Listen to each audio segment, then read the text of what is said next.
In 1907, when the Blue Ridge wore fog like a veil and the pines sang a hymn no church dared print, there stood a convent the mountain learned to step around. White clapboard, tin roof that prayed in rain, a bell that rang at hours God did not schedule. The sisters called it Our Lady of the Pines. The county called it the place where whispers go to take on weight.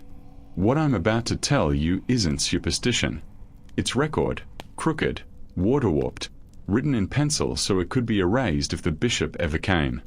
Names, donations, remedies, rooms that locked from the outside. And a vigil that started with candles and ended with 13 beds made tight around bodies too quiet to be sleeping. The newspapers called it a fever. The ledgers didn't. Ledgers never lie, they only wait. If you're new here, tell me where you're watching from. Subscribe if you like your history with the bark still on it, because the Appalachian archives are stacked with stories that never made the parish bulletin, and I promise you, reality is colder than any campfire tale. The convent sat on a saddle of land 12 wagon miles from the nearest courthouse. It was a school for mountain girls, a clinic for anyone who couldn't pay in coins, and a winter refuge when the hollers iced over and babies forgot how to cry. There was a vegetable patch neat as a catechism and a chicken yard that never told secrets. And there was Sister Agnes, 19, and already carrying a silence heavier than a habit. Hair shorn blunt beneath her coif. Eyes the color of rainwater in a horse bucket. Reflective, thin, patient. They said she'd come from a mill town down in the foothills, a child wrapped in the smoke of machines and the ache of bells that meant shifts, not angels. She took her vows on a day the mountains cracked with cold. Everyone saw how the candle in front of her wouldn't hold a flame, as if the air wanted to keep one oath for itself. Mother Superior Verena ran Our Lady with a smile like a ruler, straight, unforgiving, precise. She liked order. She liked pennies counted. She liked the kind of charity that made its recipients grateful enough to never ask for more. Agnes watched her closely the way a new clock watches the older one to learn what time is supposed to sound like. The heart of Our Lady wasn't the chapel, though the chapel smelled like beeswax and rain and the hush people pretend is holiness. The heart was the infirmary, because pain is a language everybody understands. The room was brick-shouldered, stove-warmed, and lined with bottles that had 2 names each, the one the pharmacist used and the one the mountains did. Laudanum and poppy sleep. Tincture of golden seal and the bitter that tells a fever who owns the house. Agnes kept the keys on a ribbon nested in her sleeve. There is always a key. In this story there's one too many. She learned the mountain pharmacy the way a nun learns the rosary, by touch first, then meaning. Widow's root, good for cough. St. Ignatius bean, good for nothing unless you hate a man. Yarrow for wounds. Foxglove, don't touch that. She kept a small black notebook stitched into an old flour sack under the reserve linens. Inside, dosages, names, and side notes written in a tidy hand that could pass a bishop's inspection or shame him into shutting the book. For Mrs. Tally, sugar water and sympathy. For baby, milk warm as a thumb. For Brother McRae, stop drinking the cough syrup like it owes you rent. And then there were the entries without doses. 1 bell at 2:17, no wind. Brother Harlan's jaw tremble, says he saw sister in crypt, no crypt here. Mrs. Pike brought eggs, brown. Eyes rimmed red, says her Ruthie don't wake. Girls came to the convent for letters and sewing and the kind of math that keeps a family from freezing. They slept in a long cold room with quilts pieced from clothes that had known better days. Agnes taught them how to boil water like it meant devotion, how to scrape a pan so it didn't confess its last meal to the next, how to braid hair so tight it remembered its manners. She never raised a voice. She didn't have to. The bell did it for her. It started with Ruthie Pike, 8 years old, freckle-shadowed, smile missing a front tooth it didn't promise to replace. She'd come in for a winter cough that hung on like gossip. Agnes poured her something with honey enough to brag and held the cup while Ruthie's fingers shook that new way the mountains had learned. The next morning Ruthie slept too deeply. The morning after that she didn't wake. The county doctor came on a mule that hated its job and wrote consumption with an annoyed flourish. Agnes watched his hand and didn't correct his spelling. 3 weeks later, 2 more girls went home in boxes too small to be boxes at all. They looked like drawers built to teach humility. Both deaths were fever. Both mothers said the same thing in voices woolly with grief. She slept like a saint. The reverend from down the ridge came to bless the rooms and left paler than he'd arrived. He said the infirmary clock was wrong, chiming 13 at midnight. The sisters said it must be the wind. The reverend said he didn't hear any wind. He spent the walk home counting to stubbornly ordinary numbers until the cold taught his lungs to quit arguing. Rumors sprout better than corn. Folks began saying the convent's bell was rung by a hand you couldn't photograph. Men who'd lost wives to the mountain-specific cruelties whispered that maybe the sisters had learned a cure for sorrow too final to be medicine. Women whose babies had been saved by the convent's rough kindness wept in secret and found themselves counting spoons. Sister Agnes kept working. She washed linens in water that froze to a skin between wringings. She wrote notes Mother Verena didn't need to see. She learned how a body resists when it's ready to go and how a body quits when you ask properly. She smiled at the old men with farmhand wrists and taught them the trick of warming your hands before you touch a fevered forehead so the spirit doesn't think you're a stranger. Was she kind? Yes. Was she devout? Depends on which saint you ask. She had a way with prayer that didn't look toward the rafters. It looked at the floorboards, like she knew holiness is just a wood you keep sweeping. The ledger for January shows unusual entries. 10 pounds of sugar when 10 wasn't in season. A bottle of chloroform borrowed from the doctor and never returned. Alum by the handful. And a donation nobody could trace. A little box with brass hinges and a lock too fine for this county. It came with no note. It left with none. On the feast of St. Agnes, a coincidence mountain people don't believe in, the sisters held a night vigil for the sick. Candles. White shawls. Psalms sung low like women who knew lullabies are just prayers that work. 7 beds full. Chills. Cough. A farmhand whose hand was more bruised than hand. In the morning, 13 beds were made tight and quiet. Rosaries folded where fingers used to be stubborn. The bell rang itself twice, then once more like it remembered an appointment. The county doctor wrote influenza. The sheriff wrote sad. Mother Verena wrote a letter to the bishop thick with verbs that blamed the weather. Sister Agnes wrote nothing at all. There were 2 lines in the little black book that day, careful and small where the letters finally ran out of air. For those who cannot keep swallowing. For those who need permission. The morning after the vigil, frost laced the split rail fence like lace nobody could afford on purpose. Mother Verena moved through the halls counting candles that had burned too clean, like they were proud of it. Sheriff Abel Hart rode up the ridge with a face set to a careful neutrality, the only expression that survives a small county. He'd brought the doctor, Liddell, who smelled of wintergreen and ink and a competence that got lonely on long roads. Hart didn't touch anything. He learned a long time ago that objects talk to men who know how to shut up. He stood in the infirmary doorway and memorized a room that looked like it had nothing to explain. Beds squared to obedience, brown bottles in Quiro order, the iron stove humming the note of a body that still believed in work. On the peg beside the medicines hung a single brass key on a ribbon the color of boiled linen. Agnes's sleeve swayed when she breathed.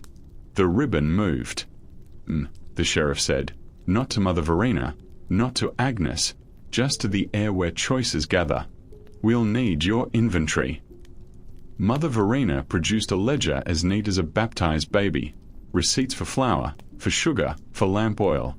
A signed note from the bishop granting permission to keep the stronger remedies under lock and more lock. And at the back, a list of donations anonymous enough to smell like guilt. Agnes stood beside her, quiet as a shelf. Dr. Liddell examined the 13 beds. No blue lips, no rash, no story he could sell to a courthouse clerk. Fever, he said out loud, but his voice ended its sentence with a question mark it tried to swallow. When the men left, Sister Evangeline, thin, nervous, good at mending everything but herself, whispered, "They'll come back with paper." Agnes nodded. She folded the ribbon key into her sleeve until the brass warmed and quit pretending to be a stranger. That key didn't just open a cabinet. It made the cabinet believe in her. There's a difference. In the kitchen, she stirred a pot of barley soup that had no business smelling like comfort and watched the steam take shapes a person could nearly recognize. "You don't get to choose who you save," Evangeline said, trying the words on her tongue like a woman testing a new tooth. "No," Agnes said, soft enough to trust. "But you do get to choose who you don't let keep suffering." The bell rang the quarter hour, then added a single chime that no one had paid for. Nobody mentioned it. The wind knows when it's been accused. The mountain does not like paperwork. The bishop sent some anyway. Heavy paper, heavy ink, heavy disappointment bundled in a courier who had the kind of boots men buy when they've given up on their souls. He asked Mother Verena questions in Latin like the truth wears a cassock. He asked Agnes nothing at all. He should have. Aunt Liza, every mountain has one, came up the steps with a basket of eggs and a face that didn't promise to mind her own business. She'd birthed half the holler and buried the other half, and her hands kept secrets even when her mouth didn't. She set the basket down in the infirmary and patted Agnes's sleeve like she could feel the key through the cloth. 13, Aunt Liza said, voice easy, like 13 wasn't a hard number to say. 13 is a counting that thinks too much of itself. "I don't count," Agnes said, which was not a lie. A girl named Maddie yielded to the blankets with the exhausted gratitude of a child who has had to be older than God asked. Her lungs were learning to hiss.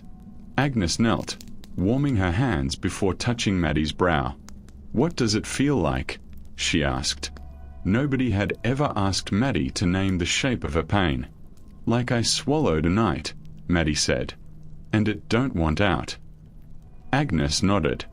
"I see you." She poured a spoonful of something that wasn't on any recipe card. Maddie drank like a person who has chosen something in a world that has been stingy with choices. Her shoulders dropped the argument they'd been having with her ribs. She slept. Aunt Liza watched with eyes that could knit a shroud or a christening gown with equal skill. "Permission," Aunt Liza said at last. "You give it where it's owed." Mother Verena entered, and the air reshaped itself out of habit. She hated the word permission. It belonged to bishops. "Agnes," she said, "visitors ask why we keep the stronger tinctures here when the county physician is a mule ride away." "Because we live a mule ride away from breathing," Agnes answered, unafraid of being right in front of a woman who prized obedience more than oxygen. That night the bell rope swung without a hand on it. Sister Evangeline woke to the sound of someone kneeling who wasn't born with knees. She heard the infirmary clock say 13 and then, almost tenderly, say it again in a whisper only Agnes would hear. Sheriff Hart's mother had taught him to listen to a kitchen first. Sorrow leaves dishes in a language law books can't translate. He stood in the convent kitchen at dawn and watched Agnes lay out bowls with the precision of a surgeon and the patience of a woman peeling grief with a paring knife. "I ain't here to take anybody," he said. "I'm here to make sure the taking has stopped." "Has it ever?" Agnes asked. She considered the sheriff without bending her mouth. "You've seen men pray they don't believe in. You've seen women stop praying because they do. You know the taste of it." Hart didn't answer, because truth makes men clumsy. He turned his hat around in his hands until it focused. "Folks are saying unkind things about this house." "Folks say prayers to the weather," Agnes said, pouring coffee that had learned resignation. "Sometimes it rains anyway." He saw her small black notebook when she reached for the sugar, grease-softened, stitched with careful poverty. "May I?" he asked, a gentleman at a door he could knock down but didn't. She passed it over. He read pages that smelled faintly of beeswax and iron. Names, dates, little notes, asked for mercy. Did not ask, but needed. Child said the dark was crowding. "What is this?" he asked, holding a book that didn't outright confess but wasn't coy about its interests. Memory, Agnes said. The mountain keeps its own, but it's a messy archivist. It loses pages. I don't like to lose pages. He turned one more leaf and found nothing but a single sentence written tidier than law. When pain starts lying, do not let it finish the story. Hart closed the book and returned it like a man returning a child he does not understand but would kill for if he had to. I'll be back, he said, because the world keeps asking for repeat performances. That's the trouble, Agnes said. It always is. Winter decided to pick a fight. Ice drew maps on the windows none of the sisters could read, and the porch step made a sound when weight hit it that suggested the house had opinions. A slow-moving pneumonia crouched in the hollers like a debt collector who'd found religion. The convent filled, because where else could people go when breathing turned into a chore? Mother Verena announced a fast for clarity. Hunger makes some people holy and other people mean. For Agnes, it did the singular thing it always did. It trimmed her language down to the fighting weight of yes, no, now. She moved through the infirmary like a clock that knows when the minute hand is lying. A boy named Wren arrived with his father's coat over his nightshirt, and a cough he'd inherited from a line of men who mistake quiet for masculinity. He was 12 and tired enough to admit it. Agnes sat him by the stove and told him to tell her a story. I ain't got one, he said. Fine, she answered. Tell me the truth. He smiled, because she'd made a difference between the two. He slept by afternoon. His mother kept vigil like a candle with legs. Agnes set out 3 small amber bottles that didn't announce their intentions. She laid her palm on Wren's chest. It rose. It fell. It reconsidered rising. She left her hand there until the ribs decided it wasn't a negotiation but an embrace. The bell rang 9. The bell rang 10. The bell rang 11. Then, because mountains make their own liturgy, it rang once more, thin, apologetic. Aunt Liza lifted her head at home and muttered, "Hush, now," to a room that minded. Before dawn, a gust shouldered the door open, and Snow came in like a reporter. Sister Evangeline ran to push it shut and felt the rope in her palm twitch like a vein. "Agnes," she called. "In here," Agnes said from the infirmary. "Stay warm or I'll set you to bed with the babies." And then, with no priest, no incense, no Latin louder than the wind, Wren took one last easy breath and kept it. His mother's cry was a bird hitting a window. Agnes pressed the sheet flat, tucked the corners like she was making a promise to the future that it would find the bed tidy when it came to look. On the chart she wrote, "Rested." On the small book, "Permission granted." Stories always go backward before they finish moving forward. When Sister Agnes was just Agnes, no title, no veil, just a mill girl with wrists raw from thread and air thick with lint, she learned the exact shape grief makes when it sits in a chair and watches you eat. Her father's cough never belonged to anyone else again. Her mother's hands kept working after they remembered they were empty. A woman called Mother Lowell lived 2 rooms over and chewed willow twigs like penance.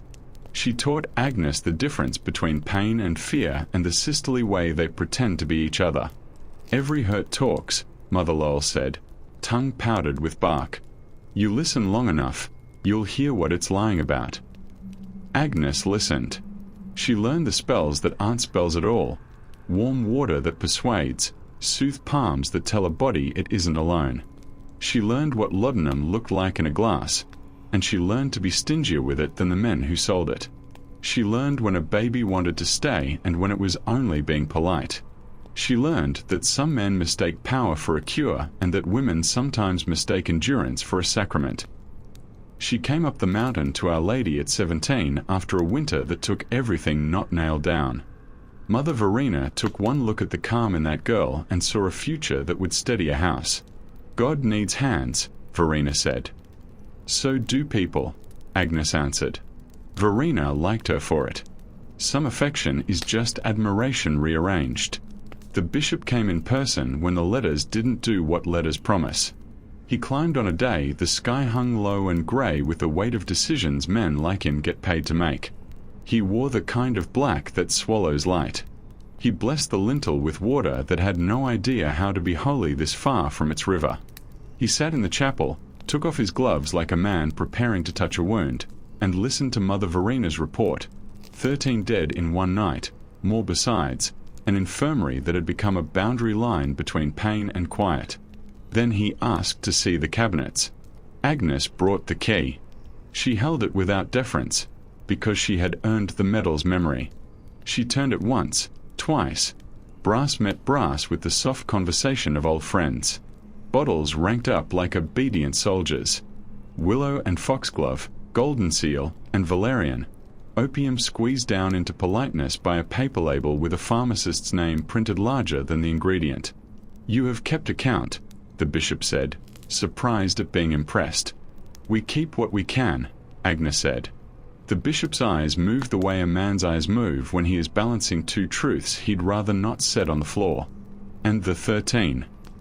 "Cared for," Agnes answered. "Eased." "When they asked." "And when they did not."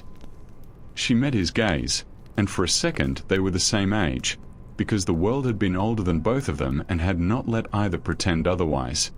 "I don't make saints," she said. "I keep watch. There's a difference." He left before dark, because men in fine black do not sleep where prayers sound like chores. He ordered a review. He did not use the word inquisition, because words have reputations. That night, Agnes found a letter on her pillow with no handwriting at all, blank paper folded with conviction. She tucked it under the mattress. Blankness can be a threat or a freedom depending on what a woman's hands have learned to do with it. The convent's door became a revolving one. Mothers came with babies wrapped too thin for February and eyes wrapped too thin for hope. Old men came with joints that remembered summers their bodies no longer had the decency to grant. Girls came for lessons and learned the grammar of survival in the margins. Sister Evangeline began to look haunted in the small ways good people do when the world keeps making them decide where to put mercy and where to put law. She confessed to Agnes, "I dreamed I was a door. People walked through me and left me standing." "You're a hinge," Agnes said. "We swing. That's our job." A man came at dusk limping dignity, Mr. Creel, from the High Fork. He had his wife with him. Her eyes were bright in that false way some sicknesses learn. "She won't stop shaking," he said, as if naming it could worry it into quitting. Agnes fed the wife warm milk with a whisper of nutmeg, the kind of food that remembers being mothered. Then she sat with Creel and heard the other part, the part he hadn't wanted to bring. They had lost 3 babies in 6 years. They had learned to talk in whispers around their own hearts. "Will it hurt?" he asked, not specifying what it was. Men rarely do. "No," Agnes said. "Nothing will." The woman slept, and Creel's shoulders fell the way a rope falls when the weight finally remembers gravity. In the morning, he left with a face that wouldn't frighten a horse. On the list, Agnes wrote, "I sat with her until the dark got tired." People began to ask for Agnes by name. Not sister. Agnes. Names separate miracles from their chains of command. Mother Verena pretended to disapprove until she needed the calm to keep her own hands from breaking. Sheriff Hart kept coming. He didn't bring a warrant. He brought a chair. He set it in the corner of the infirmary and learned the sound of linen drying and girls trying not to cry because their brothers were listening. He looked at patterns the way a man who has tracked deer in snow looks without announcing his eyes are good. He saw that the ones who rested were the ones whose breath had already spent itself. The hopelessness had a curve to it he could measure even if he couldn't prove it. He saw another pattern too, the kind that doesn't show itself to men until a woman lets it. These weren't random beds. These were beds where scars hid under sleeves and the kitchen went quiet when a certain boot hit the porch. These were the girls who read at a speed hunger teacher's and the women who flinched when someone practiced grace too close to their shoulder. There were old men who apologized for still being alive and babies whose mothers apologized for bringing them into a cold that could count to 13. He found no numbers that would please a judge. He found no bottle with a skull and crossbones. He found a house that loved people in a rude, practical way. When he left on a late afternoon that had already practiced nightfall, Aunt Liza was waiting for him at the gate with a basket of nothing. Well, somebody in there knows how to listen, Hart said. That a crime now. Working on it, he said, trying to smile and managing something like it. The bishop's review arrived with paper seals and a deacon whose hand shook enough to make wax bead like tears. He convened a hearing in the chapel where the pews had learned to be uncomfortable as a method. Mother Verena spoke first, voice steady, recounting the timeline, the ledger, the poverty of the county dressed as piety.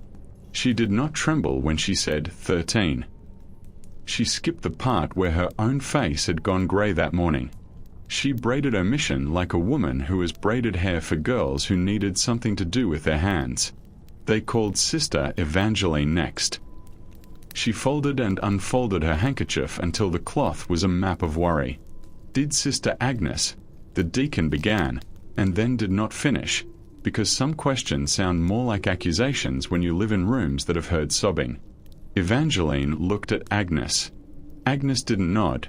She just held very still, which is a kind of permission if you've learned to read it. She kept watch, Evangeline said. She stayed, even when the breath was shaggy and the eyes wouldn't settle. She sat until the quiet came truthful. Did she intend? She intended to be there, Evangeline said, and that is rarer than absolution. A girl, Maggie Pike, asked to speak. The deacon started to deny her. The church is a slow learner with the voices of girls, but Aunt Liza, from the back, coughed a cough that meant try me. Maggie stood with her hands making fists of her dress. My sister Ruthie died here, she said, eyes straight ahead. And I think Sister Agnes loved her in a way that didn't make Ruthie owe her for it. She paused, gathering courage from spaces. And our pa don't come around so much now. So, she Saturday. Nobody breathed too loudly for a count of 10. The deacon wrote notes that wouldn't stand a winter. He asked to see the key. Agnes placed it in his palm. The ribbon warmed to him and then cooled, uninterested. Locks, he said, as if that named something. Locks everywhere. What do they hold? Sometimes, Agnes said, what they keep in is worse than what they keep out. He returned the key without looking like he had. Fire likes a church. It's a personality problem. It started in the laundry where steam has opinions and the stove never quite quits arguing with wet cloth. Sister Evangeline screamed the open-throated way the mountain taught girls to call for help. Flames went up the wall as if they'd been waiting for an invitation. Agnes moved like water thinks. She grabbed the babies first, all those soft skulls trusting the world to have walls that hold. She shoved girls toward the door, counted heads in a whisper that sounded like arithmetic trying not to cry. Mother Verena ran to the chapel and dragged the tabernacle out with a strength she had not previously advertised. The bell rope hunted for a hand and found Agnes's. She rang it once, clang that hit bone. Twice, clang that made the ridge crows reconsider their flight. 13 times, because mercy isn't scared of a number. People came running up the path with buckets and blankets and old coats that remembered being new. The infirmary burned last, like it wanted to be polite. Agnes went in anyway. Aunt Liza swore and followed. They dragged out cabinets that had learned devotion. The brass key skidded across the floor and disappeared under a board. Agnes knelt, reached into heat like a sacrament, and found it. She pressed the metal to her palm until it branded purpose into skin. Then the ceiling learned gravity, and they ran. By dawn, Our Lady was a ribcage. The stone chimney stood like a courthouse. The chapel bell lay in the yard, its mouth stupid with ash. The girls huddled under quilts Aunt Liza had somehow conjured. The babies breathed.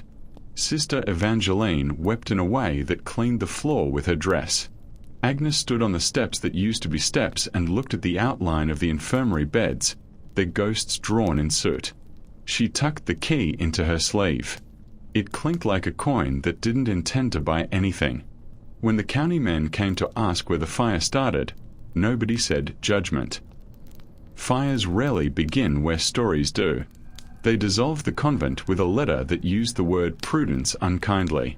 The bishop suggested the sisters find homes, as if they didn't already live in one that had just stopped offering a roof. The girls were parceled out to kin, to neighbors, to widows who understood the arithmetic of extra mouths and extra chores. Mother Verena left for a city where poverty looks tidy from a carriage.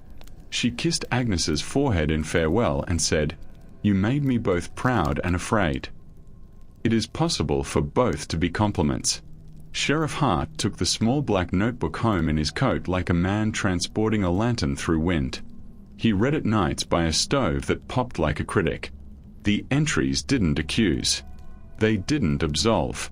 They threaded a needle between. Stayed till quiet came. Sang sweet low. Held hand until hand didn't need holding. Took the weight when breath could not. He put the book in his shirt drawer under the good socks, not because he was hiding it, but because no other shelf was brave enough. Some nights he listened for the bell on a mountain that had run out of iron and still heard 13 if the wind was sentimental. Aunt Liza set up a corner of her shack with clean linens and a stubborn kettle. Folks came. Agnes did not. People said she'd been seen walking the ridge at dawn, veil in her apron pocket, hair hacked short like a fresh start. Others swore she got on a night train that didn't stop on any timetable and went toward a city that wouldn't know what to do with her. A woman like that doesn't disappear. She redistributes. Years loosened their teeth. Girls who had learned letters at Our Lady taught their own daughters not to apologize when they were right. Babies who slept easy when they were not supposed to grew into men who cried when they needed to, and women who did not ask permission to tell the truth. In winter, when the wind came down wrong, people shut their doors and whispered, "Hush," to rooms that behaved. Mother Verena died in a bed with clean sheets and the sound of traffic pretending to be ocean on the other side of the window. A priest with good posture stood beside her and said things that had been written for another woman. In her hand, they found the ribbon from a key. No key, just the ribbon. Maybe that's all she ever owned of it. There's a patch of flat halfway up the ridge where the ground stays warm under snow. That's where the convent was. There's nothing there now but old nails that don't know their history and a rectangle of greener grass that refuses to learn grief's manners. Sometimes in January, the fog sits low and you can hear a bell ring 13 exactly, then once more like it forgot. People who don't want to believe can call it a Thor snapping the tree's knuckles. People who have watched a chest rise and fall and choose rise no better. What was Sister Agnes? A murderer dressed up as mercy? Mercy dressed up as murder? A hinge on which a county swung toward a quieter courage? The mountain does not do verdicts. It does echoes. There are copies of a page from a book Agnes kept.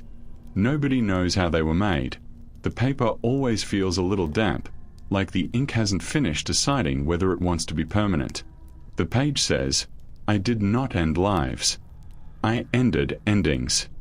I asked pain to quit talking over everyone." And then below, in smaller letters, "Forgive me, or do not. But keep watch with the living." If you stand there at the foundations and say aloud the names of the ones you've lost, the breeze changes temperature right around please. Some folks swear they smell beeswax and warm milk.